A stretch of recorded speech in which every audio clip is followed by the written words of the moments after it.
Praise Lord.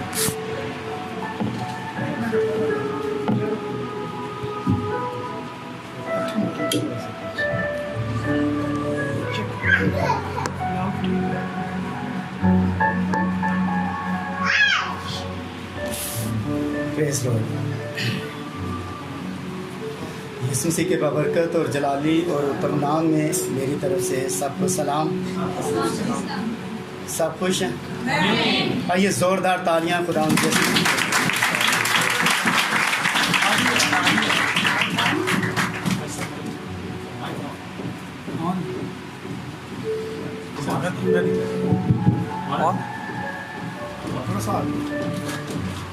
आइए मेरे साथ बाइबल मुक़द्दस को खोलिए। जिनके पास बाइबल मुक़द्दस है वो मेरे साथ अय्यूब की किताब उसका 42वां बाब और उसकी पहली आयत से लेकर 6ठी आयत तक हम पढ़ेंगे।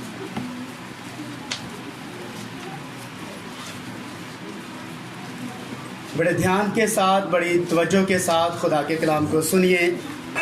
अय्यूब की किताब उसका 42वां बाब और उसकी पहली आयत से लेकर 6ठी आयत तक। खुदावंद के ज़िंदगी बख्श कलाम में से खुदावंद की आवाज़, अय्यूब की किताब और उसका 42 बाब और उसकी पहली आयत से 6ठी आयत।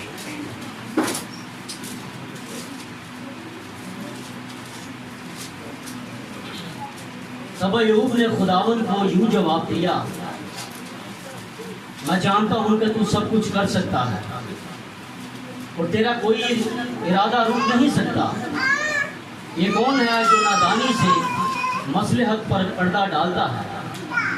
लेकिन मैंने जो ना समझा वही किया, यानी ऐसी बातें जो मेरे लिए नहायत अजीब थी, जिनको मैं जानता ना था। मैं तेरी मिन्नत करता हूँ, सुन, मैं कुछ कहूँगा। मैं तुझसे सवाल करूँगा, तू मुझे जवाब बता। मैंने तेरी खबर कान से सुनी थी, पर अब मेरी आँख तुझे देखती है। इसीलिए मुझे अपने आप से नफरत है और मैं खाक और राख में तौबा करता हूँ। आमीन। कलाम मुक़द्दस का पढ़ा जाना हम सबों के लिए बरकत का बाइस। आइए अपनी आंखों को बंद करते हैं। आसमानी बाप, हम तेरे शुक्रगुजार हैं मेरे खुदा कि तेरा कलाम जो मोतबर है मेरे खुदा, जो सोने और चांदी से ज़्यादा कीमती है मेरे खुदा और शहद की बूंदों से ज़्यादा मीठा है मेरे खुदा। हम तेरे कलाम के मोतबर कलाम के लिए शुक्रगुजारी करते हैं मेरे खुदा कि आज तो अपने लोगों से यकीनन कलाम करेगा और उन्हें नसीहत और तंबी करेगा ताकि सदा इस कलाम के साथ वो खड़े रहे। यीशु मसीह के नाम से सब तशरीफ़ रखें।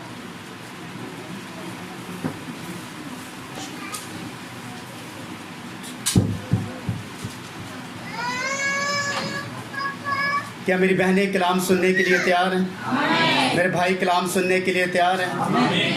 और बाइबल मुक़द्दस के अंदर लिखा है जो कलाम के ऊपर तवज्जो करता है वो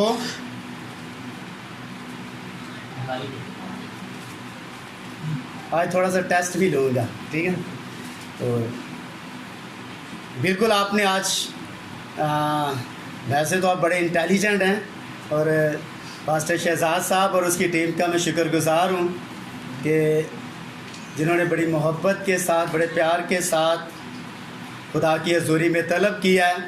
तो खुदावंद अपने खादम को कुदरत के साथ इस्तेमाल कर रहा है और बड़े अच्छे वर्शिपर हैं और बड़ी अच्छी यहाँ प्रस्तिश की जा रही थी और हमें यकीनन जो भी यहाँ आएगा मेरे ख्याल में उसे ज़रूर बरकत मिलेगी और मुझे ज़ाती तौर पर प्रस्तिश के वसीला से बरकत मिल रही थी। तो खुदावंद आपको बरकत दें और यकीनन आपकी ज़िंदगी को बदलने के लिए सारा कलाम नहीं चाहिए। आपकी ज़िंदगी को बदलने के लिए बाइबल का एक लफ्ज़ ही काफ़ी है। आमीन। और ये एक लफ्ज़ आपकी ज़िंदगी को गुनाह आलूदा ज़िंदगी को गुनाह आलूदा ज़िंदगी से निकाल कर प्री डेस्टिनेट आपको बना देता है। अभी एक लफ्ज़। और आज जिस बात के ऊपर हम गौर करने जा रहे हैं वो है टॉपिक मैंने सुना था लेकिन अब मैं देखता हूँ। मैंने सुना था लेकिन अब मैं, इसलिए अय्यूब ने कहा मैंने तेरी कब्र कान से सुनी थी पर अब मेरी आंख तुझे देखती है। I have heard but now I see, मैंने सुना था लेकिन अब मैं देखता हूं।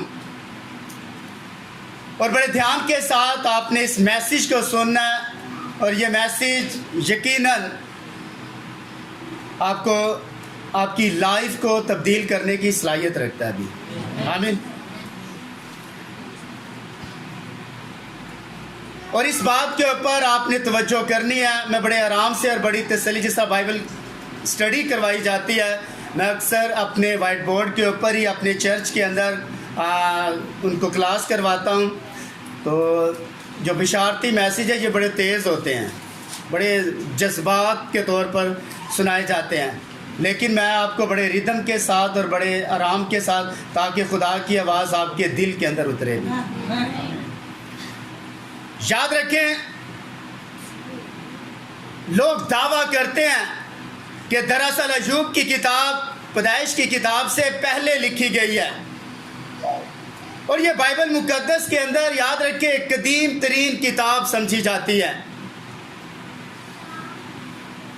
और इसी के ताल्लुक से, अय्यूब की ज़िंदगी के ताल्लुक से आज हम गौर करेंगे कि अय्यूब की ज़िंदगी के जो अहम पहलू गुजरे हैं उनके ऊपर आज रोशनी डालने की हम कोशिश करेंगे।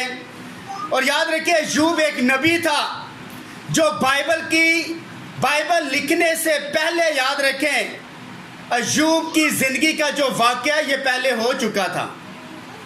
इससे पहले कि बाइबल मुकद्दस लिखी जाती, अय्यूब का याद रखें सिलसिला या अय्यूब की जो हमें स्टोरी नज़र आती है, जो उसकी हालात ज़िंदगी नज़र आती है, जो उसकी लाइफ नज़र आती है, वो याद रखें बाइबल लिखने से पहले अय्यूब का वाक़या है। You are agree? यस या नो?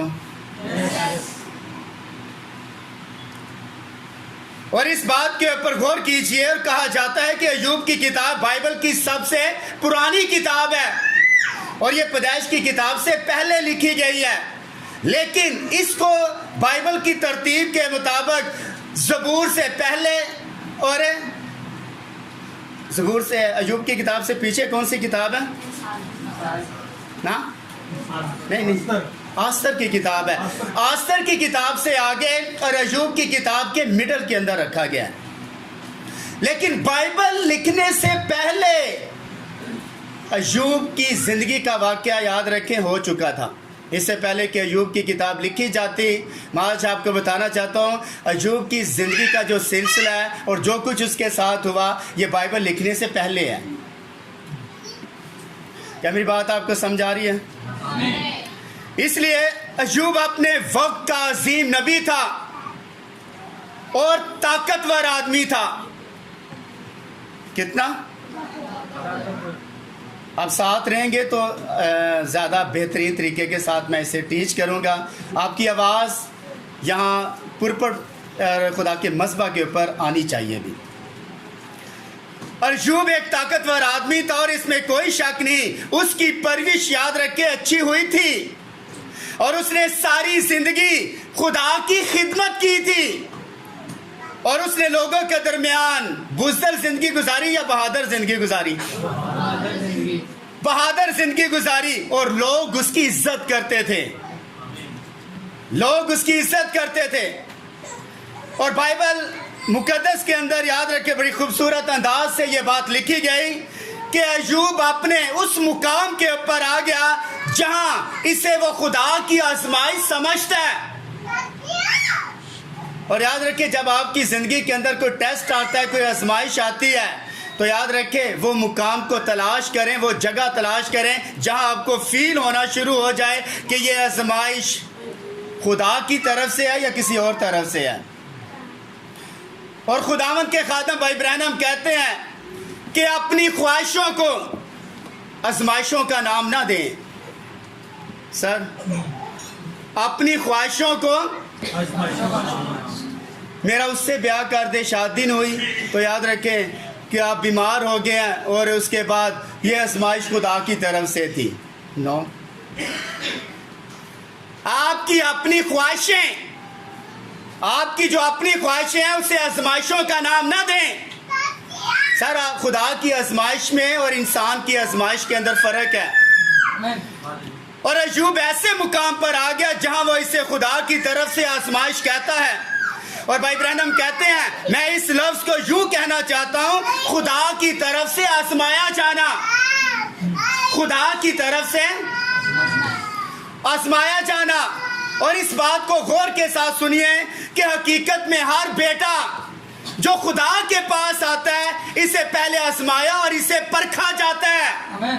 ऐसे नहीं याद रखे जिसके मर्जी ऊपर आप हाथ रख दें, यू आर डीकन, आप डीकन मुकर्रर हो गए, आप खजांची मुकर्रर हो गए। आप इसको सर उसका पहले टेस्ट होना चाहिए, उसको पहले परखना चाहिए, उसकी खिदमत को पहले याद रखे देखना चाहिए, और उसके बाद याद रखे उससे मखसूस करना चाहिए भी। आमीन। और याद रखे ये क्यों परखा जाता है, ताकि तरबियत याफ्ता बेटा हो सके। और फिर जब आजमाइश सख्त होती है तो हम सोचते हैं कि ये बहुत सख्त है, बर्दाश्त नहीं कर पाएंगे। तो गौर करें, फिर बाइबल मुकद्दस कहती है कि हम क्या ठहरे। जब आप आजमाइश के ऊपर पूरा नहीं उतरते तो बाइबल आपके बारे में स्टेटमेंट देती है। क्या दे रही है? हम क्या ठहरते हैं? फिर बड़ा सख्त लफ्ज है, क्या ठहरते हैं? हरामजादे। फिर क्या ठहरते हैं? फिर वो कहता है कि हम हरामजादे बन जाते हैं, ना कि खुदा के शहजादे। नई पैदाइश पाए हुए बेटे को उसके वालिद से कोई भी चीज दूर नहीं कर सकती, क्योंकि वो उसका हिस्सा है और आप उसका इनकार नहीं कर सकते। सर, आप उसका इनकार, बहनों आप यीशु मसीह का इनकार कर सकते हैं, आप भाइयों यीशु मसीह का इनकार कर सकते हैं। रीजन क्या, क्यों नहीं इनकार कर सकते? रीजन क्या है? वजह क्या है? हाँ, रीजन ये है, वरना आपको अपना इनकार करना पड़ेगा। आपको सर अपना इनकार करना पड़ेगा। अगर आप उसका इनकार करते हैं तो आपको अपना भी इनकार करना पड़ेगा भी। और देखें, भाई ब्रैनम कोटेशन देते हैं 27779656-46 के ऊपर। भाई ब्रैनम कहते हैं, अब देखें, ये एक आदमी, ये एक नबी था और उसकी अप्रोच और उसकी पहुंच खुदा के फजल तक थी। अय्यूब एक नबी था, याद रखें, और उसकी अप्रोच कहां तक थी? हाँ, खुदा के फजल तक। बड़े गौर के साथ सुनिए, उसकी अप्रोच कहां तक थी? लेकिन अय्यूब के पास, भाई ब्रैनम कहते हैं, लेकिन अय्यूब के पास बाइबल पढ़ने के लिए, याद रखिए, उसके पास बाइबल नहीं थी, लेकिन उसकी अप्रोच कहां तक थी? अय्यूब के पास बाइबल नहीं थी, लेकिन उसकी अप्रोच कहां तक थी? तो सर, आपके पास बाइबल है, आपकी अप्रोच कहां तक है? क्या ख्याल है सर? आपके पास बाइबल है, लेकिन आपकी अप्रोच कहां तक है? मैं इस वजीर के साथ मेरी वाकफियत है, इस वजीर आजम के साथ मेरे अच्छे ताल्लुकात हैं। यहाँ याद रखे, जो MN और PM, हाँ, ये जो वजीर हैं और जो मिनिस्टर्स हैं, मेरी अप्रोच यहाँ तक है। सर, आपकी अप्रोच याद रखे वजीरों तक नहीं, आपकी अप्रोच बाइबल तक होनी चाहिए, कलाम तक होनी चाहिए, याद रखें। लेकिन अय्यूब के पास बाइबल पढ़ने को बाइबल ना थी, लेकिन उसकी अप्रोच कहां तक? और मैं आज आपको बताना, जो यहाँ अनपढ़ बैठे, कितने लोग बैठे हैं जो पढ़े लिखे नहीं हैं, जो पढ़ नहीं सकते, जो बाइबल पढ़ नहीं सकते, जो पढ़े लिखे नहीं है, वो अपना हाथ उठाएं। तो सर, जो पढ़ नहीं सकते, इसका क्या मतलब है? जो जिनके पास बाइबल नहीं, वो आसमान की बादशाह में नहीं जाएंगे? सर, अगर आप बाइबल नहीं पढ़ सकते, लेकिन आपकी अप्रोच खुदा तक होनी चाहिए। आपकी अप्रोच, तब बाइबल लिखी नहीं गई थी, लेकिन रोया। अब मैं आपको बताना चाहता हूँ, अय्यूब के पास बाइबल नहीं थी, उसकी अप्रोच किस जरिए के साथ खुदा तक थी? किस तरह खुदा के साथ रसाई करता था? Perfect faith. और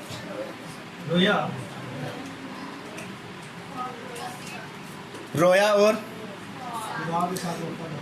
वफादार। लेकिन सुने, लेकिन रोया और मुकाशवे के वसीला से उसकी रुसाई खुदा तक थी।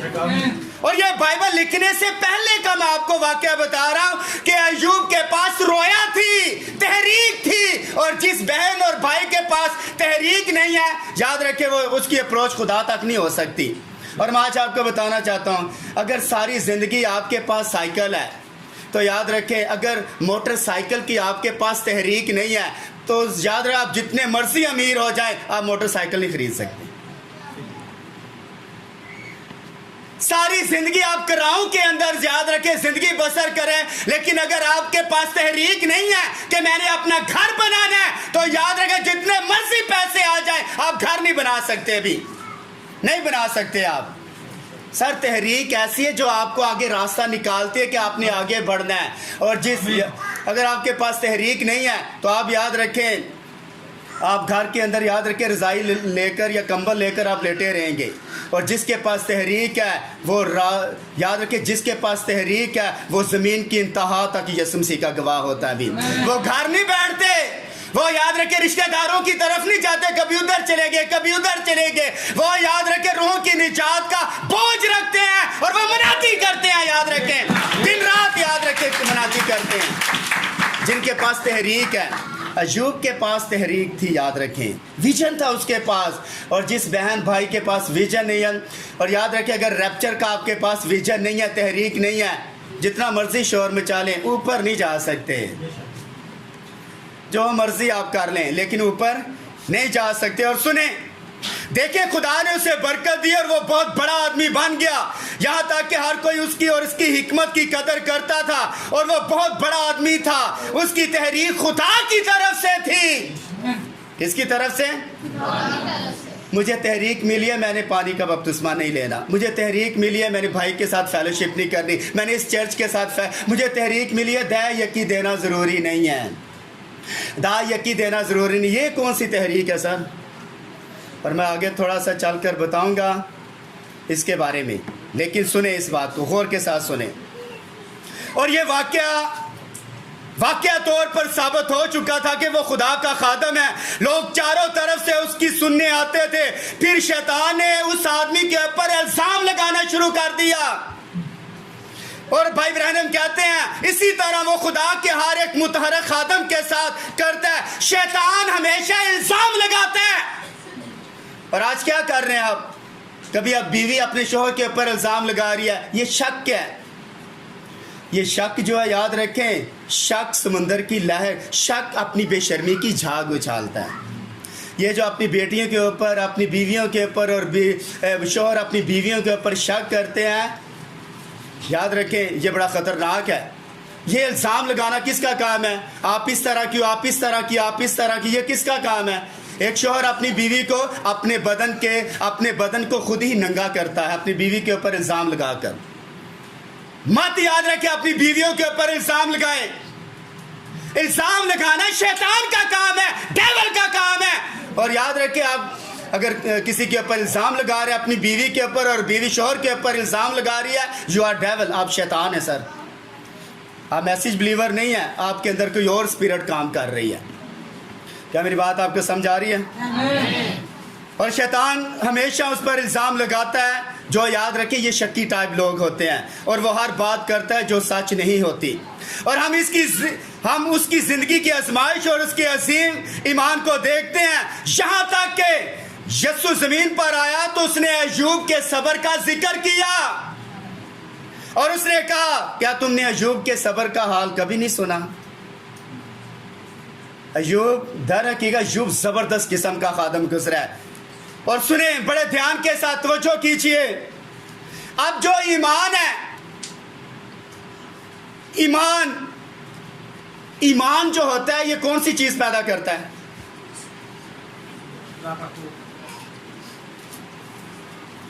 ईमान किस तरह पैदा होता है? ईमान पढ़ने से पैदा नहीं होता। आप बाइबल को याद रखें, जितना मर्जी पढ़ें, आपके अंदर ईमान नहीं पैदा हो सकता। ईमान हमेशा सुनने से पैदा होता है, और सुनना हमेशा चर्च के अंदर आकर सुनना चाहिए। जहाँ आकर सुना, जो खुदा ने खिदमत ठहराई होती है, जो खुदा ने खादम मुकर्रर, खुदा ने 5 की जो कलीसियाएं, जो खिदमतें हैं, याद रखें खुदा ने कलीसिया के अंदर रखी हैं, ताकि आप याद रखें ज़िंदगी का कलाम सुने और आपके अंदर ईमान पैदा हो, अवेयरनेस पैदा होगी। ईमान किस तरह पैदा होता है? और ईमान आगे कौन सी चीज़ पैदा करता है? ईमान किस तरह पैदा हुआ? सुनने से। और ईमान ने आगे कौन सी चीज़ पैदा कर दी?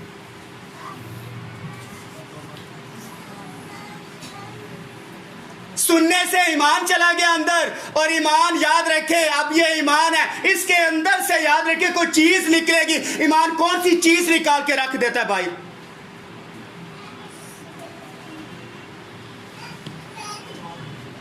ये कोटेशन अगर आप लिखना चाहें 27119658-48 के ऊपर भाई ब्रैनम कहते हैं कि सब्र कौन सी चीज़ पैदा करता है?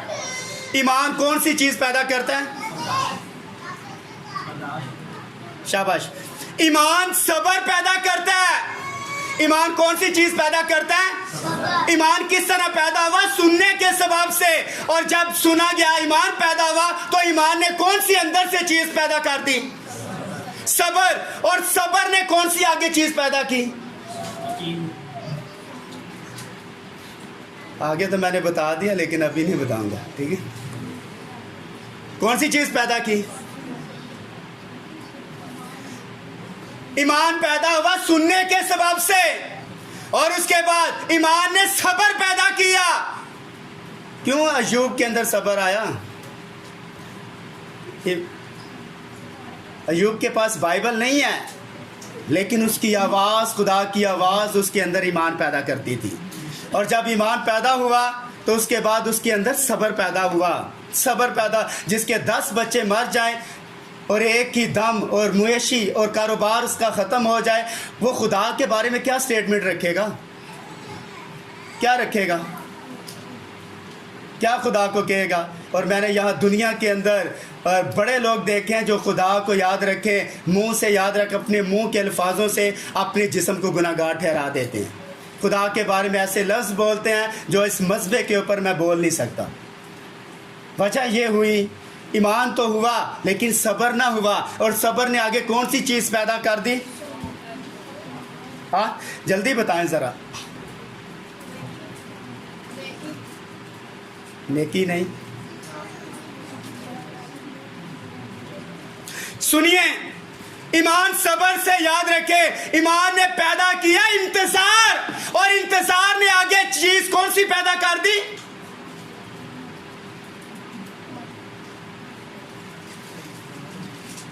ईमान सुनने से आपके अंदर डिलीवर हुआ, और जब अंदर चला गया ईमान पैदा हुआ, वो सब्र इख्तियार कर गया। और सब्र ने आगे कौन सा इंतजाम किया? इंतजार। इंतजार, सब्र क्या होता है?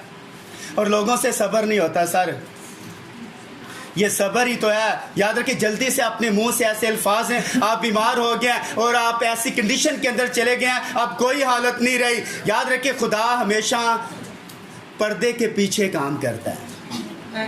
खुदा हमेशा पीछे काम करता है। और सुनिए, ईमान सब्र से इंतजार करता है ताकि वादे के कलाम को पूरा करे। मेरी बात समझाइए आपको। जब सब्र आपके अंदर आया तो उसके ईमान आया तो सब्र पैदा हुआ। सब्र ने इंतजार करवाया और इंतजार ने वादे के कलाम को पूरा किया। अब्राहम के साथ कलाम किया गया, 75 बरस का था।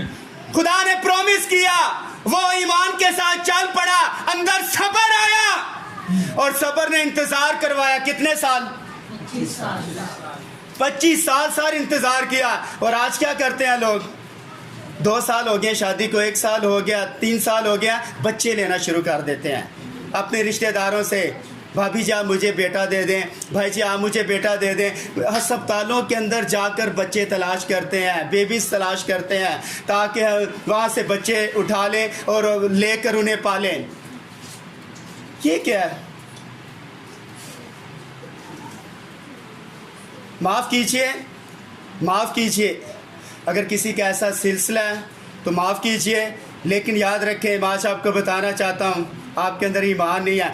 अब्राहम ने 25 साल इंतजार किया, 25 साल, और याद रखे 100 साल उम्र की हो गई, लेकिन याद रखे अपना मुर्दा सा बदन लेकर ईमान में वो ज़ईफ नहीं हुआ, बल्कि याद रखे ईमान में और ज्यादा जवान हुआ, जवान होता रहा ईमान के अंदर। तो आज याद रखिए आपके ये सिलसिला कि आप 2-3 साल आपकी शादी को अगर आप बच्चे मांगना शुरू कर देते हैं, आप किस किस्म के ईमानदार हैं? सर इंतज़ार कीजिए। ईमान सब्र पैदा करता है और सब्र इंतज़ार पैदा करता है, और इंतज़ार वादे के कलाम को पूरा करता है कि इज़हाक पैदा होगा। इज़हाक पैदा, क्या मेरी बात आपको समझ आई? और सुनिए, हम यहाँ यूब पर ध्यान देते हैं कि उसका एक खूबसूरत ख़ानदान था जो उससे ले लिया गया, उसकी अच्छी सेहत थी जो जाती रही, हर एक चीज जो उसकी जिंदगी में थी उससे ले ली गई, और वो राख के ढेर के ऊपर बैठ गया। किस जगह बैठा? और वह ठीकरे से अपने जख्मों को खुजलता रहा। ठीकरा, याद रखिए, ठीकरा ज़बरदस्त एक भाई ब्रहणम का मैसेज है ठीकरे के ऊपर। और ये ठीकरा याद रखें, जो ही ठीकरा लगाता, जितना भी याद रखें रेशा था, वो ठीकरा क्या करता? वो उसको जब्त कर लेता, उसको चूस लेता, वो उसको अपनी तरफ खींच लेता, उसको याद रखें पुल करता, खींच लेता वो। और वहाँ जब जो ठीकरा याद रखें, ये खुदा का कलाम है जो आपकी बीमारियों को खींच लाता है बाहर भी। हमें वो एक ठीकरे से अपने जख्मों को खुजलता रहा, यहाँ तक कि उसकी अपनी बीवी भी उसके खिलाफ हो गई, तो उससे कहने लगी तू खुदा की तकफीर कर रे, मर जा। उसने कहा तू नादान औरतों जैसी बात करती है। अय्यूब की बीवी नादान थी या क्या थी?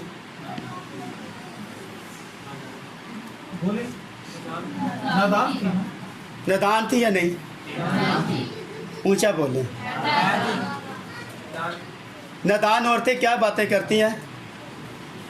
वो अपने शोहरों को गालियां भी देती हैं, वो अपने मेके जाकर उनकी ऐप जोई भी करती हैं कि सारा दिन लेटा रहता, काम शाम तो करता नहीं है, तो उसके बाद ये मुझे मारता है, ये ऐसे करता है, ऐसे करता है। नादान औरतें अपने मेके की बातें, अपने ससुराल की बातें अपने मेके जाकर बताती हैं। ये नादान औरतों की बातें करना, ये क्या है?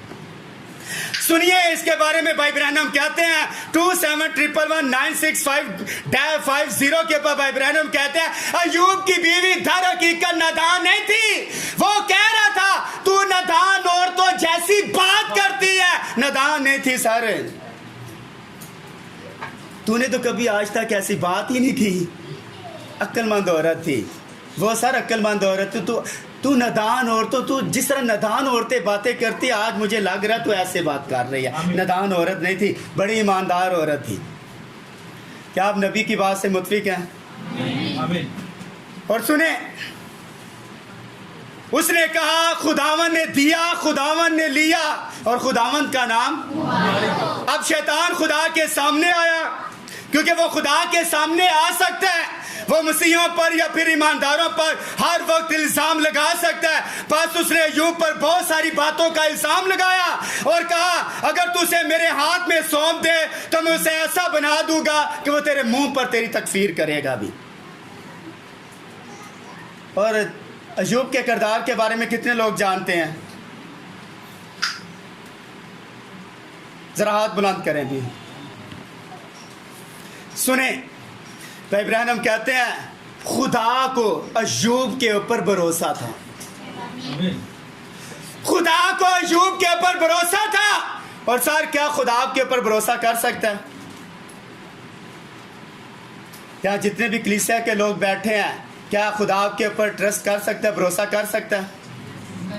कर सकता है या नहीं कर सकता? किसके ऊपर करे?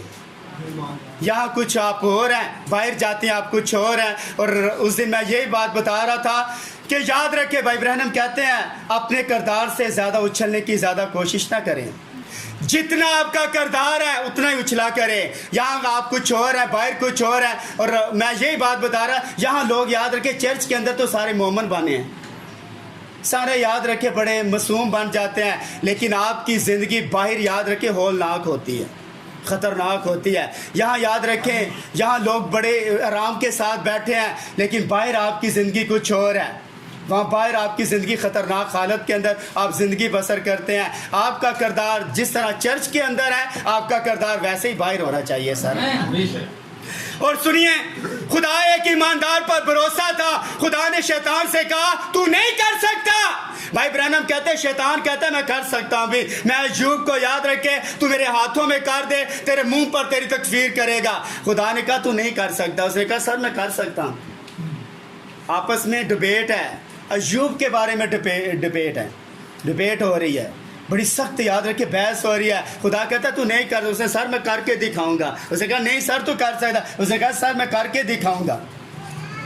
और सुने, क्योंकि अय्यूब एक रास्तबाज और इंसाफ पसंद आदमी, पूरी दुनिया में उस जैसा कोई नहीं है। देखें, खुदा खुद अपने दुश्मन से ये कह रहा था, मेरा खादम बिल्कुल कामिल, पूरी दुनिया में उस जैसा कोई नहीं है। काश हम भी इस तरह के आदमी बन सके ताकि खुदा हमारे ऊपर भरोसा कर सके भी। खुदा आपके ऊपर भरोसा कर सकता है बहनों, खुदा आपके ऊपर भरोसा कर सकता है या नहीं कर सकता? जब शादी आए तो खुदा आपके ऊपर भरोसा कर सकता है या नहीं? ये शादी ब्याह, मंगनी शंगनी और मेहंदी शेदी, आपके ऊपर खुदा भरोसा कर सकता है या नहीं? भाइयों, आपके ऊपर जब ढोल बाज रहा तो खुदा आपके ऊपर भरोसा कर सकता है या नहीं? हाँ सर, खुदा आपके ऊपर भरोसा इस तरह करेगा, आपका कैरेक्टर, आपका किरदार, आपका एक्ट जो है एग्जैक्ट याद रखे अय्यूब जैसा होना चाहिए। और अय्यूब अपने कैरेक्टर के बारे में क्या खूबसूरत बात करता है। 31 बाब उसकी पहली आयत निकालेंगे।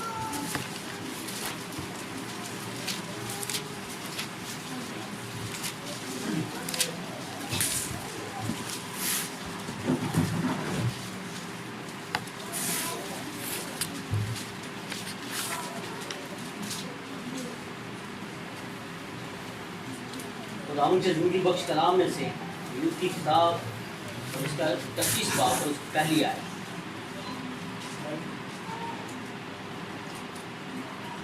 अय्यूब की किताब उसका 31 बाब और उसकी पहली आयत के अंदर लिखा है, मैंने अपनी आंखों से अहद किया है, फिर मैं किसी कंवारी पर क्यों कर नजर करूं। बैठ जाइए, शुक्रिया। मैंने अपनी आंखों से अहद किया कि फिर मैं किसी कुमारी पर। क्या है ऐसा आदमी यहाँ? क्या आपने कभी अपनी आंखों से अहद किया? मैंने सुना था लेकिन अब मेरी आंख तुझे देखती है। मैंने अपनी आंखों से अहद किया कि फिर मैं किसी कुमारी के ऊपर नजर क्यों करूं। याद रखे, ये अय्यूब ने अपनी आंखों से प्रॉमिस किया था कि मैं किसी कुमारी के ऊपर नजर नहीं करूंगा अभी, क्योंकि जवान मर्द की जो डायरेक्शन है वो जवान औरत की तरफ होती है। इमसाल की किताब के अंदर लिखा हुआ है। तो आगे कहता है 9वीं आयत के अंदर कैरेक्टर के बारे में बता रहा है, अगर मेरा दिल किसी औरत पर फरिश्ता हुआ और मैं अपने पड़ोसी के घात में बैठा, दरवाजे पर घात में बैठा, तो मेरी बीवी दूसरों के लिए पैसे और गैर मर्द उसके ऊपर झुके, क्योंकि ये नहायत ही बुरा जुर्म होता, बल्कि ऐसी बदी होती जिसकी सजा काजी देते हैं। और याद रखे, कई बार हमारा दिल, याद रखे, कहता है अगर मेरा दिल किसी औरत के ऊपर फरिश्ता हुआ हो, अगर मेरा दिल किसी कोई औरत मुझे अच्छी लगती हो, तो जिस तरह मैं उसके बारे में सोच रहा हूँ एग्जैक्ट दूसरा भी मेरी बीवी के बारे में यही सोचे। क्या ऐसा किरदार आपका है? ऐसा किरदार है किसी का यहाँ? और आगे कहता है, सुने, साई साई मेरा दिल खुफिया तन फरिश्ता हो गया हो और मेरे मुंह ने मेरे हाथ को चूम लिया हो, तो ये भी ऐसी बदी है जिसकी सजा काजी देती है। मेरा दिल खुफिया तन क्या होता है? मेरा ब्याह हो ना, मेरा ब्याह उसके साथ हो जाए, मेरा इससे, वो मुझे बड़ी अच्छी लगती है, वो मुझे बड़ा अच्छा लगता है। आप कमरे के अंदर बैठकर खुफिया तन उसके बारे में सोच रहे हैं। ये क्या? ये करैक्टर के बारे में अय्यूब अपने करैक्टर के बारे में बता रहा है कि याद रखिए आपका करैक्टर, अंदर वाला करैक्टर कैसा होना चाहिए, भी अंदर वाला करैक्टर।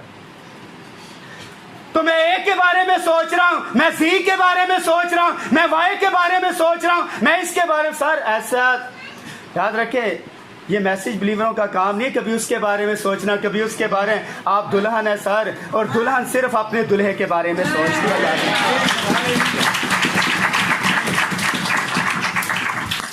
इसलिए आपका कैरेक्टर अंदर से और बाहर से बिल्कुल साफ होना चाहिए। और ये अयूब है, या खुदा ऐसे नहीं उसके ऊपर भरोसा कर रहा सर।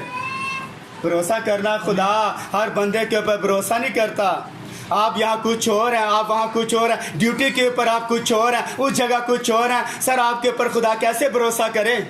खुदा अयूब के ऊपर भरोसा कर सकता है। वो जैसा कामिल रास्तबाज जो खुदा से डरता और बदी से दूर रहता। ये स्टेटमेंट खुदा अयूब के बारे में दे रहा है। अगर खुदा हमारे बारे में स्टेटमेंट दे दे, कमाल की बात है। क्या मेरी बात आपको समझ आ रही है? सब बोले हालेलुया। और सुनिए, बस खुदा ने उससे कहा, देख अब वो तेरे हाथों में है, लेकिन तू उसकी जान नहीं ले सकता। सुनिए, शैतान जितना फूल सकता था वो फूला, उसने जंप लगाए। शुक्र है अयूब मेरे हाथ के अंदर आया। भाई ब्रैनम कहते हैं वहां उसने डांस किया, उस दिन उसने जश्न मनाया जिस दिन अयूब उसकी ग्रिप के अंदर चला गया और उसका सब कुछ ले लिया। तकरीबन उसकी जिंदगी से सब कुछ ले लिया, लेकिन उसकी जान ना ले सका। और खास बात सुनिए, अयूब अब भी अपनी रास्ते के ऊपर कायम है। वो उसके हवाले भी चला गया, लेकिन अब भी अपनी रास्ते के ऊपर कायम है। आगे पीछे नहीं सर मुड़ा, अब भी अपनी रास्ते के ऊपर कायम है। और सुनिए बड़ी खूबसूरत बात, जब एक इंसान या एक आदमी, एक मर्दबा हकीकत में खुदा के राब्ते में आ जाता है और उसके मुंतशफ असल ईमान के साथ जुड़ जाता है जो कि खुदा है, तो फिर कोई चीज़, कोई वक्त, कोई भी उस आदमी को उसके खुदा से जुदा नहीं कर सकता। याद रखे, पौलुस ने कहा था, ना काल, ना भूख, ना खतरा, ना जिंदगी, ना मौत, कोई भी चीज हमें मसीह की मोहब्बत से जुदा नहीं कर सकती। आमीन। इसलिए सर हम उसके साथ लंगर अंदाज हो जाते हैं और आपकी जिंदगी यीशु मसीह में महफूज हो जाती है। आमीन। और सुनिए, शैतान ने सोचा वो उसे थोड़ा घुमाकर बांध सकता है, लेकिन आप देखें अयूब खुदा के कामिल मुकाशे के साथ खड़ा रहा कि खुदा कौन है और खुदा उसे कितना प्यार करता है। और बड़ी खूबसूरत, याद रखें, अभी एक सवाल करने लग जा रहा हूँ, बड़े ध्यान के साथ सुने। ईमान की तस्दीक के लिए कौन सा काम करना पड़ता है? ईमान की तस्दीक के लिए और इसकी इन्वेस्टिगेशन के लिए कौन सा काम करना पड़ता है? अभी ईमान की तस्दीक के लिए कौन सा बड़ा और मुश्किल काम करने की ज़रूरत है? ईमान की तस्दीक के लिए, ईमान की तस्दीक के लिए कौन सा मुश्किल काम करना पड़ता है? हाँ नहीं, तौबा से तो अब आप निकल जाए आगे। तौबा तो बहुत सर पीछे रह गया। हाँ ये भी पीछे है, आप आगे निकले। कमाल में हम चले गए हैं ना, तो कमाल के आगे ये छोटे छोटे जो पॉइंट है, इससे आगे मुझे बताएं। ईमान की तस्दीक के लिए कौन सा बड़ा काम करना पड़ता है? दिल रखना पड़ता है सर। और वो कौन सा काम है? हाँ किसने बोला? सबर, सबर, सबर। लेकिन सबर के आगे क्या था? हाँ शाबाश। ईमान की तस्दीक के लिए सर आपको इंतजार करना पड़ता है। ईमान की तस्दीक के लिए इंतजार करना पड़ता है अभी। और देखें, आपको खुदा की ज़रूरत है। जब आपको इस तरह का मुकाशफा मिल जाता है कि आप रास्तबाज हैं, तो याद रखिए, खास बात सुने, जिस दिन आपको पता चल जाता है कि मैं रास्तबाज हूँ, तो फिर याद रखें, खुदा से वही चीज़ें मांगे जिनकी आपको ज़रूरत है। मुझे ये दे दे, मुझे वो दे दे, मुझे फ्रिज दे दे, मुझे टीवी दे दे, मुझे ये दे दे, मुझे ये दे दे। सर ये क्या है? जब आप रास्तबाज है, खुदा ने तस्दीक कर दी है, तो वो चीज़ें मांगे जिनकी आपको, तो फिर बिल्कुल वही चीज़ें मांगे जिनकी आपको ज़रूरत है, क्योंकि आप रास्तबाज हैं। और जो जाफिशानी से उसकी तलाश करते हैं, उनको वो बदला देता है। और कोई चीज़ आपको इस ईमान से अलग नहीं कर सकती जिसमें आप लंगर अंदाज हैं, समझिए। लेकिन पहले ये आपके ऊपर आश्कारा होनी चाहिए। भी जाहिर होनी चाहिए। और सुनिए, हमेशा याद रखें, एक बात सुने, मेरी बात सब सुन रहे हैं पीछे तक? हमेशा याद रखें, भाई ब्रहणम कहते हैं 27119656 से ऊपर भाई ब्रहणम कहते हैं हम खुदा की किसी भी नेमत को कमर्शियल इस्तेमाल नहीं कर सकते। मेरी बात आपको समझ आई है सर? हम खुदा की किसी भी नेमत को कमर्शियल इस्तेमाल नहीं कर सकते। कमर्शियल क्या होता है? कमर्शियल क्या था? 20,000 रुपया निकाले, मैं कलाम सुनाने के लिए यहाँ आऊँगा। हमारी बेटी को बदरूस्त आती है, मेरी बीवी मेरे बच्चे इसके अंदर बदरू है, सर इतने मुझे पैसे चाहिए, फिर आऊँगा बदरू निकालने के लिए। सर सॉन्ग के लिए, गीत के लिए हम सर को बुलाते हैं, सर डिमांड करते 50,000 मुझे देंगे तो मैं अंदर हॉल के अंदर गाऊंगा, वरना मैं नहीं गा सकता अभी। तो भाई ब्रहणम कहते हैं हम खुदा की किसी भी नेमत को कमर्शियल इस्तेमाल नहीं कर सकते, हम सिर्फ खुदा के लिए इस्तेमाल कर सकते हैं, खुदा के लिए। और खुदा का शुक्र है जितने भी दुनिया के अंदर मैसेज बिलीवर हैं पैसे लेकर कलाम नहीं सुनाते। बाकी सारे दुनिया के कारोबार, याद रखे, बिजनेस इन्होंने बनाया हुआ है, पैसे लेकर गाते हैं, पैसे लेकर, याद रखे ये जितने भी अच्छे ये बजाने वाले थे, याद रखे दूसरे लोग, याद रखे पैसे देकर उन्हें बजवाते हैं अपने चर्चों के अंदर। तो ये पैसे देकर भाई ब्रहणम कहते हैं खुदा की किसी भी नेमत को कमर्शियल इस्तेमाल ना कीजिए, कारोबार के अंदर लेकर ना आए। और यही काम, याद रखे, अय्यूब के पास बड़ी एक नेमत थी जो उसने, याद रखे, कमर्शियल इस्तेमाल नहीं की। और ईमानदार कभी भी अपनी नेमत को कमर्शियल इस्तेमाल नहीं करते भी। खुदा ने जो भी आपको तोड़ा दिया है, जो भी आपको दुआ करने का तोड़ा दिया है, उसके बाद रोज़ा रखने का दिया है, किसी और चीज़ का आपको तोड़ा दिया है, तो रोज़े रखने के आप पैसे लेंगे। सर जी मैंने रोज़ा रखे, निकालें 20 लाख रुपया, मैंने आपके बच्चे के लिए रोज़ा रखा हुआ है। तो ये सिलसिला क्या चल रहा है अभी? हमेशा याद रखें, खुदा हर वो चीज़ नहीं देता जो आप मांगते हैं, और आप ईमान में मांग भी नहीं सकते। ये बड़ा मुश्किल है अभी। खुदा हर वो चीज़ नहीं देता जो आप मांगते हैं। और भाई ब्रहणम कहते हैं आप ईमान में नहीं मांग सकते, वो चीज़ भी ईमान के अंदर नहीं मांग सकते जब तक कोई ठीक मकसद ना हो और उसके अंदर खुदा की मर्जी ना हो। क्या समझे? और गौर के साथ सुनिए, अगर आप शिफा पाना चाहते हैं, अगर इन बहनों में से या भाइयों में से कोई शिफा पाना चाहता है तो किस तरह शिफा पाएंगे? हाँ, अगर आप शिफा पाना चाहते हैं, सवाल ये है किसके लिए शिफा पाना चाहते हैं? किसके लिए शिफा पाना चाहते हैं? इसीलिए तो याद रखिए हमें शिफाएं होती नहीं हैं, कभी सर दर्द, कभी पेट के अंदर दर्द, कभी याद रखिए कुछ, कभी कुछ, इसलिए तो हमें शिफा नहीं मिलती। रीज़न क्या है? सुने, भाई ब्रहणम कहते हैं अगर आप शिफा पाना चाहते हैं, किसके लिए शिफा पाना चाहते हैं? सवालिया निशान है। आप किसके लिए शिफा पाना चाहते हैं सर? किसके लिए शिफा पाना चाहते हैं? बड़ा सिंपल सा इसका सर जवाब है, किसके लिए शिफा पाना चाहते हैं? हाँ, बीमारी से आजाद होना, बीमारी से, बीमारी से आज़ाद होने के लिए शिफा पाना चाहते। और बहनों में से पीछे जो बहनें हैं, हम किसके लिए शिफा पाना चाहते हैं सर? जिस्मानी बदन के लिए। और ये नुक्ता अगर आज आपको समझ आ गया तो यहाँ बैठे ही आपको शिफा मिल जाएगी। रियलिटी है, क्योंकि वो अपने कलाम को नाजिल फरमाकर शिफा देता है अभी। वो अपने कलाम के अंदर उसने शिफा रखी है अभी। सुने, भाई ब्रहणम कहते हैं अगर आप शिफा पाना चाहते हैं तो किसके लिए शिफा पाना चाहते हैं?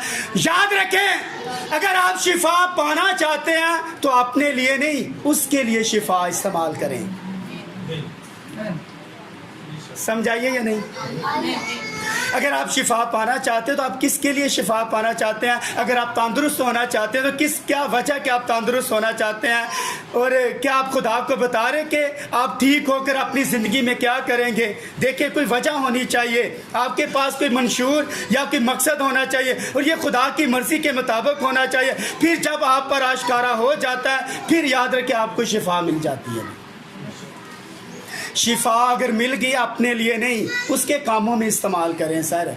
इसलिए तो हमें शिफा नहीं होती तो अपने कामों, जिस्मानी कामों में इस्तेमाल करते हैं। जिस दिन खुदा आपको शिफा दे देता है उस दिन याद रखें खुदा के कामों में इस्तेमाल करें भी। हन्ना को खुदा ने जब औलाद दी, अपने लिए दी। जब तक अपने लिए मांगती रही उसे सर औलाद नहीं मिली, और जब उसने प्रॉमिस किया कि सारी ज़िंदगी से तेरे नाम कर दूंगी, उसी दिन खुदा ने उसे शिफा दी। क्या मेरी बात आपको समझ आ रही है? और एक और बड़ी ख़ास बात सुने, लोगों ने जब अय्यूब को गुनाहगार बना दिया तो वो किस चीज़ का इंतज़ार करने लगा?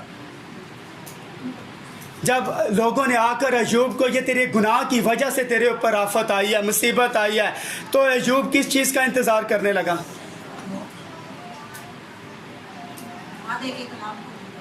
हाँ, लोगों ने जब अय्यूब को गुनाहगार बना दिया तो वो किस चीज़ का इंतज़ार करने लगा?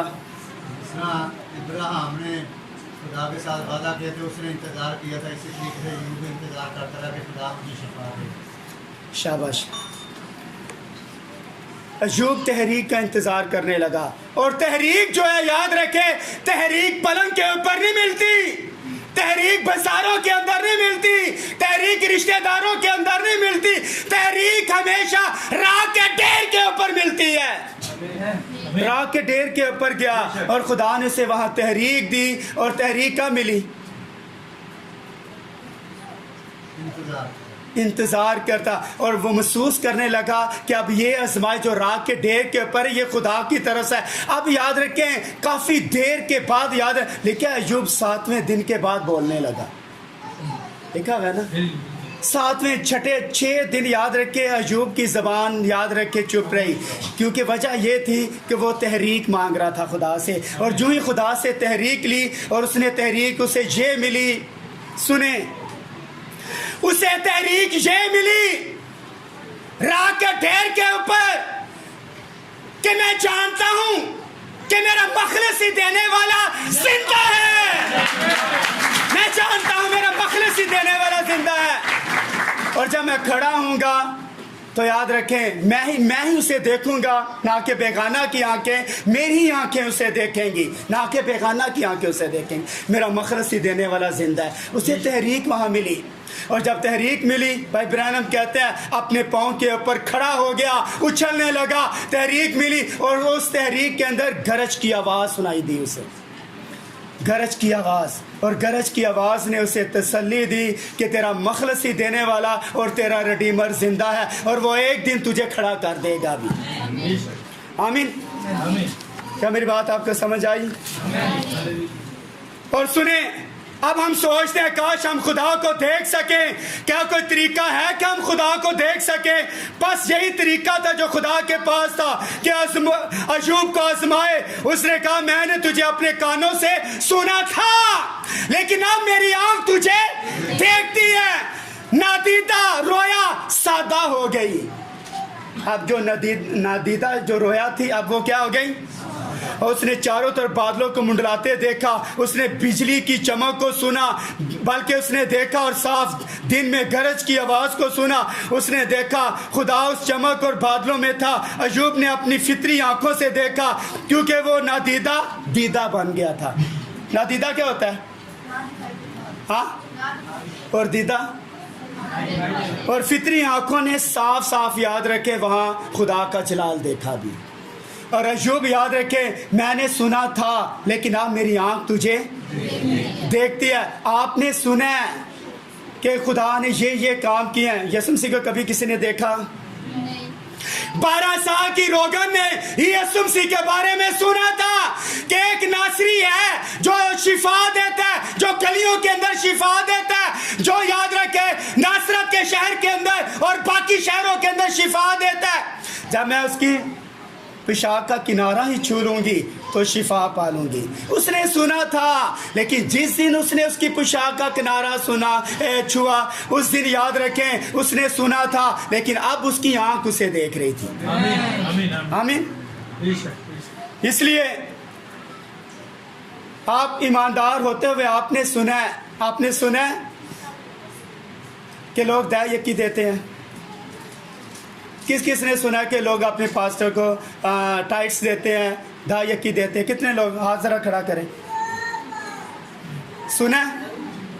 कितने लोग याद रखें अपने खादम को टाइट्स दे रहे हैं?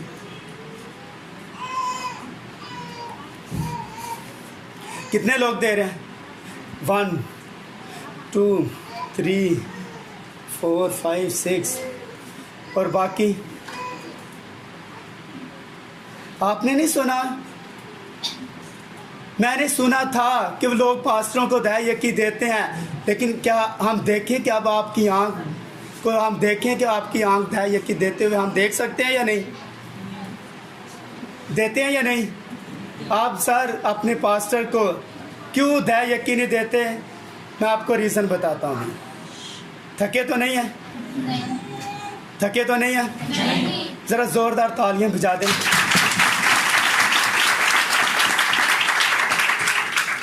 आप क्यों नहीं देते? क्योंकि रीज़न ये है कि अयूब जैसी ज़िंदगी आप करैक्टर इस तरह का गुजारते नहीं हैं सर। अयूब ने जिस तरह ज़िंदगी गुजारी, उसने कहा अगर मैंने किसी गरीब या यतीम या किसी की खबरगिरी नहीं की तो मेरा कंधा मेरे आशाना से नीचे आ जाए। उसने पूरी प्रोटेक्शन की अपने लोगों की। और लिखा है अगर कोई बेवा आकर मेरे सामने मुझसे मांगती और मैं देने से इनकार करता तो उसका चेहरा जब मुरझा जाता तो मैं उसके चेहरे के ऊपर हंसता, मुस्कुराता कि मांग किससे रही है। वो जो लोगों की ज़रूरतों को पूरा करता है वो ज़रा चेक करता, किसके चेहरे के तासुरात देखता। और याद रखें, आप जितने मर्जी जंप लगा लें, जितनी मर्जी अच्छी प्रस्तिश कर लें, लेकिन अगर आप दयानतदार नहीं हैं, अगर आप बददयानत हैं, तो यहाँ प्रस्तिश करने का, शोर मचाने का कोई फ़ायदा नहीं है सर। सुने मलाइकी क्या कहता है? मलाइकी कहता है क्या कोई आदमी खुदा को ठगेगा? क्या कोई आदमी खुदा को? माजरत के साथ कितने लोग हैं यहाँ जो ठग बैठे हैं और ठगनियाँ बैठी हैं? मोनस मुज़क्कर याद रखे बोलेंगे तो आपको समझ आएगी ना। ग्रामर ज़रा आपको समझ करवाने की कोशिश करूँगा भी मैं। क्या कोई आदमी खुदा को ठगेगा? विल्ला मैन रोब, क्या कोई आदमी खुदा को ठगेगा? Yet you have robbed me, पर तुम मुझे ठगते हो, तुम मुझे। तो कितने लोग हैं जो यहाँ ठग बैठे हैं? माजरत के साथ मैं अपना रास्ता खुद ही ब्लॉक कर रहा हूँ कि मैं दोबारा यहाँ कभी ना आऊँ, ठीक है? तो कोशिश करूँगा तो मैं बाहर निकल सकता हूँ सर। बाहर मुझे निकलने देना सर। विला मैन रोग, आप ठग गए। और याद रखें इंग्लिश बाइबल के अंदर याद रखें ठग लफ्ज़ नहीं आया।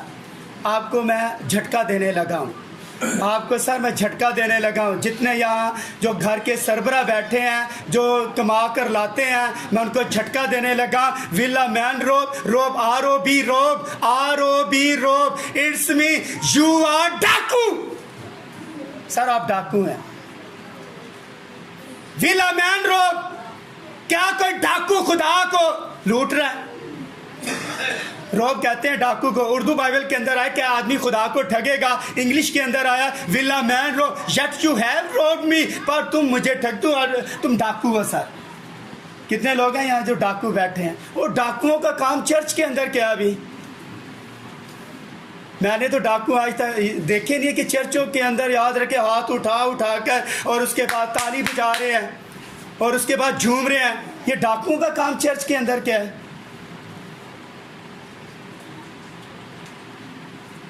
बाकी उसे और कहते हो in what way we in what way have we robbed you? हमने किस बात में तुझे ठगा? किस बात में तुझे ठगा? In tithes and offering, दा यकी और हदिये के अंदर, हदिया भी आप पूरा नहीं दे रहे और दा यकियां भी नहीं आप दे रहे, और सबसे ज़्यादा जंप यहाँ लगा रहे हैं आकर।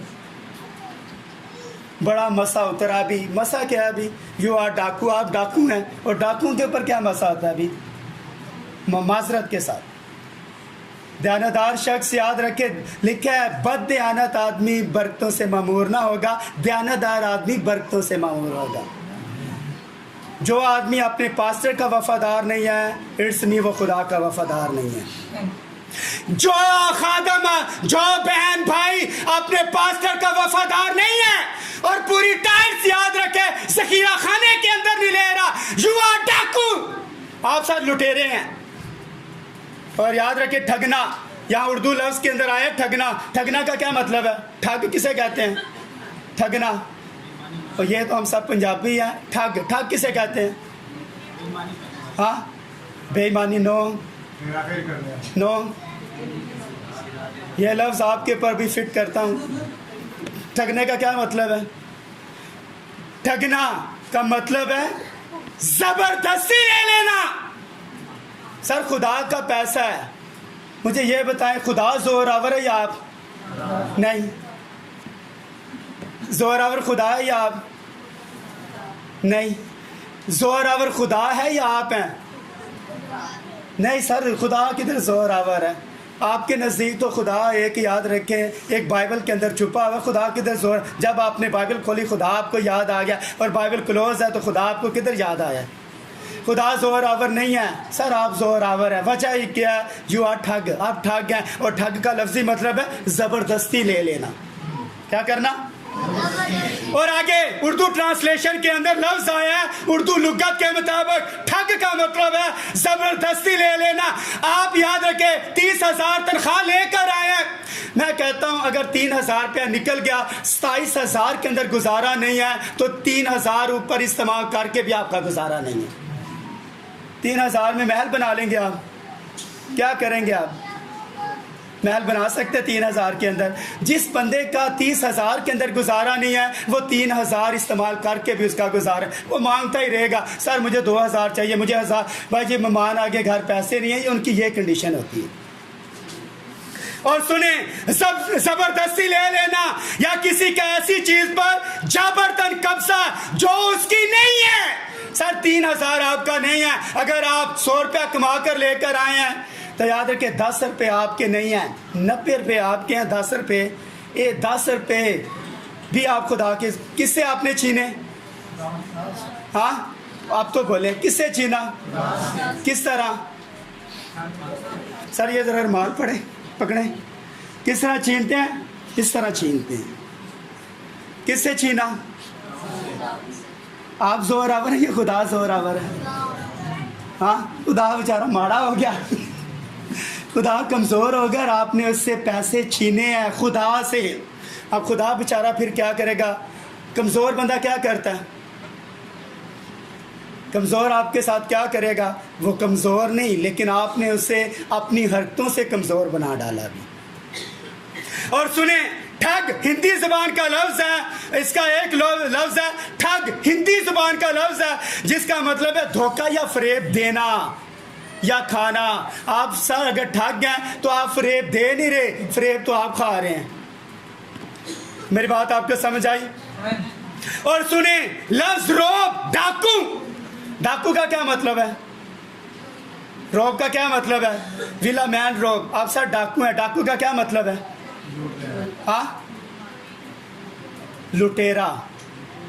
और अब यहाँ लुटेरों का चर्च के अंदर क्या काम है? ये ढोलकियाँ बजाना, तबले बजाना, हारमोनियम बजाना, तालियाँ बजाना, आगे पीछे सर माफ़ कीजिए ये सर माजरत के साथ आप बजा रहे थे, माजरत के साथ। ये बाइबल है, ये बाइबल है, दिस इज़ अ बाइबल। और बाइबल के लिए आप तालियां नहीं बजाएंगे? अगर बाइबल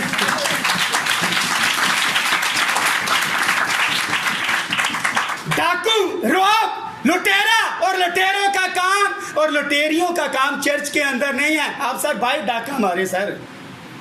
और आगे लुटेरा, लफ्ज लुटेरा का क्या मतलब हुआ? डाकू का मतलब लुटेरा, लुटेरा का क्या मतलब? हाँ, राजन। क्या मतलब? राजन। राजन किसे कहते हैं? राजन, रे अलिफ हे जे नून, राजन। क्या मतलब है इसका? ये वो नहीं रासेग वाले, राजन कहते हैं डकैती मारने वाले। कौन से? और डकैती आप कहाँ मारते हैं? हर महीने याद रखे डकैती मारने वाले यहाँ बैठे हैं। हर महीने कईयों की 27 तारीख को डकैती लग रही है, कईयों की 28 को लग रही है, कईयों की 10 तारीख को लग रही है, कईयों की पहली को लग रही है। तो डकैती याद रखे मारने वाले यहाँ बैठे हैं। कोई भी बहन वर्किंग करती है, कोई भी भाई वर्किंग करता है, याद रखें अगर आप नहीं करते यू आर रोब, आप सब डाकू हैं। और आगे गरत घर, एक लफ्ज है गरत घर, इसका क्या मतलब है? तबाह करने वाला। और किसको आप तबाह कर रहे हैं? हाँ, जिस दिन मैंने सुना था कि अब्राहम ने धैर्य की दी, मैंने सुना था यूब ने धैर्य की, याकूब ने धैर्य की दी, मैंने सुना था। लेकिन अब सर आपकी आंखें देखनी चाहिए कि अगर ईमानदारों ने दी हैं तो आप उनसे बड़े ईमानदार हैं। क्या आप नहीं दे रहे? पास्टरों को आप याद रखें, खादमों को हज़ारों रुपया आप खाने के ऊपर लगा देते हैं, लेकिन सर आप दया यकीनी देते हैं। और खुदा का निकालें, डाकुओं के हाथों से अब खुदा किस तरह छीनता है? किस तरह छीनता है? चलो जी ससुराल वाले भेजें कि 10 बंदे इनके घर, इन्हें लग पता जाए कि 10 बंदों का खाना किस तरह बनता है। आपके बच्चा बीमार हो गया, आपकी बच्ची बीमार हो गई, आपको कैंसर लग गया, उसके बाद आपको याद रखे जिस्म के ऊपर फोड़े निकल आए, कोई ना कोई बीमारी याद रखे, खुदा निकाल कर अपनी टाइट्स आपके जिस्म से निकाल लेता है। जिस तरह कैंसर याद रखे यहाँ अंगूठा रखता है। कैंसर कहाँ अंगूठा रखता है? मैं कहता हूँ कि बिजली का बिल ना दें तो याद रखें अंगूठा रख कर याद रखें ना, अंगूठा आपने इधर किया आपकी तार काट देगा, तार काट कर आपकी वो काट कर चले जाएंगे। कैंसर यहाँ अंगूठा रख कर याद रखें अपना हिस्सा ले जाता है। और खुदा क्या कर रहा है? फिर भी खुदा आपके ऊपर तरस खाता है, भी आपको छोड़ देता है। अभी सीधा आ जाए, लिखा पूरी दया यकी कहाँ लेकर, अदा यकी कहाँ लेकर हो? और ज़खीरा खाना कहाँ है? ज़खीरा खाना याद रखें ये बिल्डिंग नहीं है, ज़खीरा खाना याद रखें कोई और चीज नहीं है। ज़खीरा खाना आपका पास्टर है, याद रखें पास्टर आपका, जहां से याद रखें रातों को उठकर खुराक ले रहा है, खुदा से आपको खुराक दे रहा है। और क्या यहाँ जो बुजुर्ग माएँ बैठी हैं और बुजुर्ग बैठे हैं हमारे, आपको बता 10 बच्चे याद रखें, 10 बच्चे एक आदमी के हों या 15 बच्चे हों, एक बाप अपने 10 बच्चों को पाल लेता है, लेकिन 15 बच्चे अपने एक बाप को पाल नहीं सकते। और यहाँ कितनी कलीसिया बैठी है?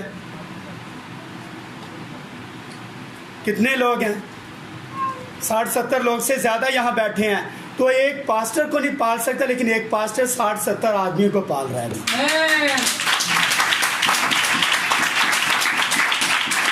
खुराक सर आपको दे रहा है, तालीम आपको दे रहा है, अच्छी तालीम दे रहा है। तो याद रखिए इससे बढ़कर और क्या? 100 बंदों को याद रखिए एक पास्टर पाल रहा है, लेकिन 100 बंदे एक पास्टर को नहीं पाल सकते। कभी उसके घर में कुछ नहीं है, कभी कुछ नहीं है, कुछ नहीं है, तो याद रखें फिर पास्टर क्या बेचारा करे। ये बात आपको समझ आ रही है? इसलिए खुदा का हिस्सा खाने की कोशिश ना, डाकू ना बने। अगर आप डाकू हैं आपकी औलाद भी आगे, आपकी नस्लें डाकू हैं, याद रखें, लुटेरे हैं।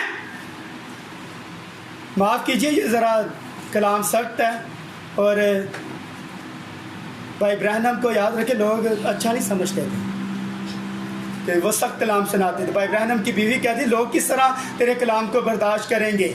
उसने कहा कि लोगों की छोड़ो, तू मानती कि मैं जो कुछ कहता हूँ ये सच है? कहती हाँ, जो कुछ तू सुनाता है बिल्कुल सच्चाई है। कहता है अगर तू सुन लिया तो सारी दुनिया सुन लेगी फिर मेरा।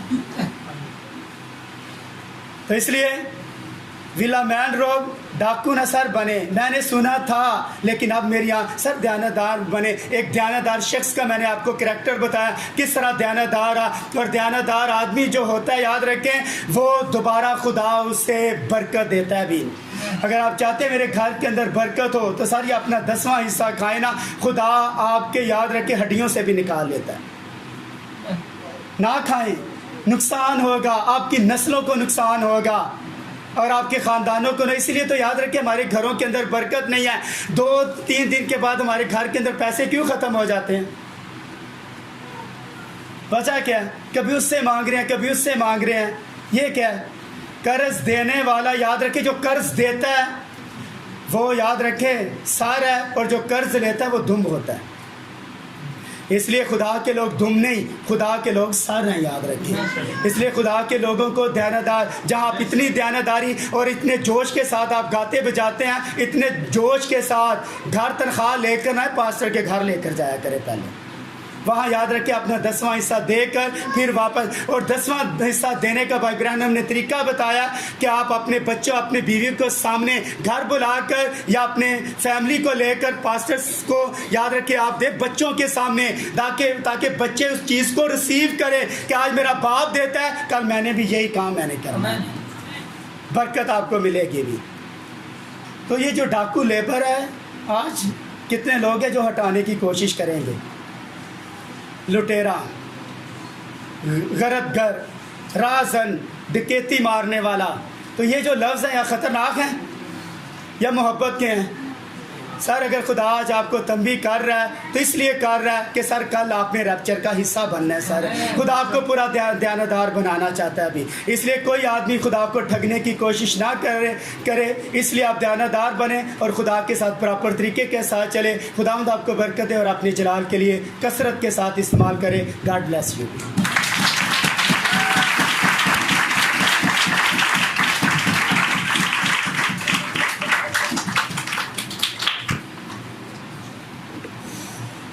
हालेलुया।